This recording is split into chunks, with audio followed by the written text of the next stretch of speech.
Hey everybody, we're here with Benji Nolot, who is the director of our new film Raised on Porn, and he's also the founder of Exodus Cry. So thanks for joining us, Benji.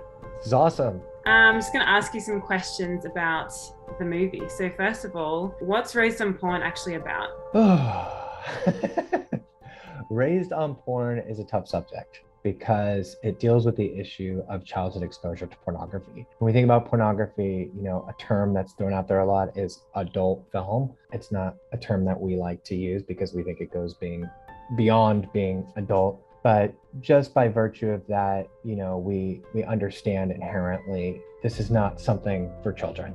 And yet our children live in a world today in which they are routinely exposed to porn. And so Raised on Porn seeks to quantify the impact of childhood exposure to pornography and basically what we can do about it. So what stirred you to make the movie in the first place? Another good question.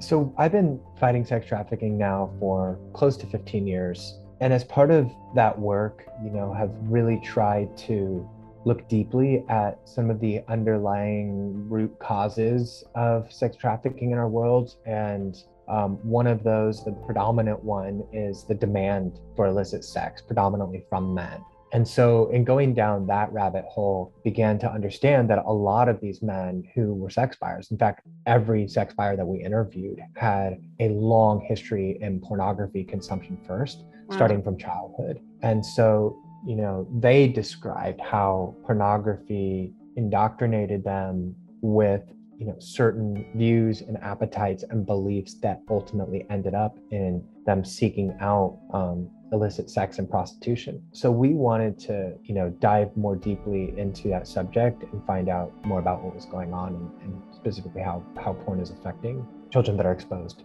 Does Raised on Porn differ from the other films you've made, Nefarious, Liberated, Bikini Baristas? Is there a difference? And if so, what is it?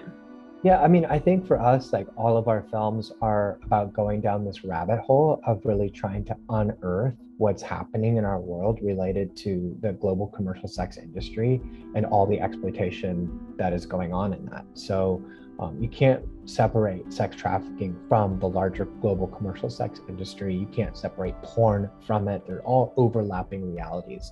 Yeah. And they feed each other in different ways. And so, our first documentary, Nefarious, was a global snapshot of sex trafficking. Liberated goes more deeply into the cultural underpinnings of that. And then Raised on Porn goes even further into the way in which children are exposed to pornography and how that is, a contributing cause as well. But it's not just the issue of sex trafficking that we're concerned with. We're concerned with the mental and emotional and sexual health of young people growing up in our world today. The fact that porn is the new sex ed really disrupts and inhibits that possibility because most kids are growing up on the most deviant, graphic, hardcore, body punishing depictions of sex. And it's extremely damaging to their mental and emotional and sexual health.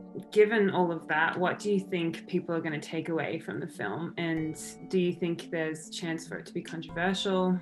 I just think that it will really help people see a different perspective about this. I don't think most people are aware of the public health crisis that porn poses. I don't think they're aware of how deeply neurologically impacted we are by pornography, this really extremely graphic, potent substance when we're children. I think that the movie will be eye-opening for a lot of people and help offer a perspective that causes people to take this issue more seriously. The fact is that today in our world, the internet is here to stay. This digital universe where we live so much of our lives is here to stay. And it's just not safe for children. It's still, what I would consider to be somewhat in the early days of the internet, but it's been around long enough. We have to start looking at making it a safer place for children and demanding that age verification walls be put in place for anyone posting or distributing pornographic content. We have to take the health of our children more seriously than we do the convenience and sexual gratification of,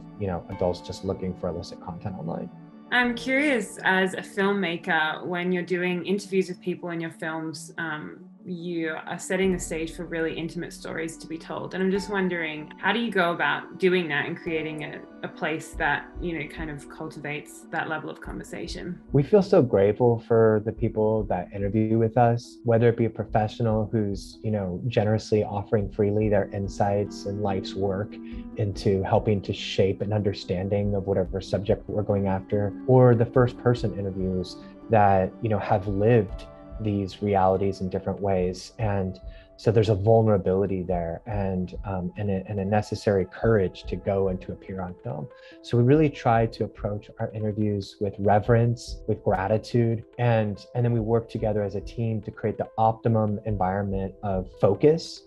Our attention is given fully to our interview subjects and try to create as safe and comfortable a space as possible for them to be able to unpack the things that, you know, either the insights that they have or the experiences that they've been through. I just think, yeah, in bringing that level of reverence to the interview, oftentimes interview subjects will divulge things that maybe they didn't plan on.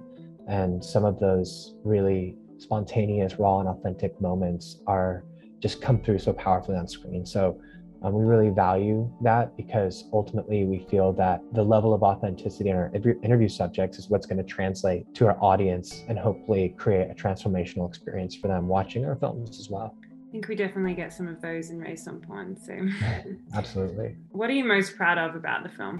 When we went out to do this film is a salvage project, a hodgepodge project. I don't know how you call it. We were working on several other films, and this kind of emerged out of the leftover content.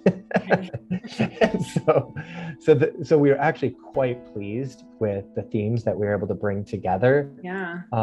And the way that this film took shape in kind of an unexpected way. Yeah, it still amazes me. But we really struggled with what is the visual scape of this film? How do we tell this visually? And that was the biggest challenge. I think that what at one time was the film's greatest weakness has become its greatest strength. I think we've established a really beautiful visual aesthetic for this film that will create a very compelling viewing experience for viewers. Beyond that, you know, so grateful and proud of our team that, you know, was able to deliver on this level of excellence and quality of media and filmmaking. But the interview subjects, that's always the biggest thing for me because they make the film. You know, we try to uphold a high level of excellence on the execution production quality of the film, but that only matters if you have good interview subjects. Yeah. And really it's about creating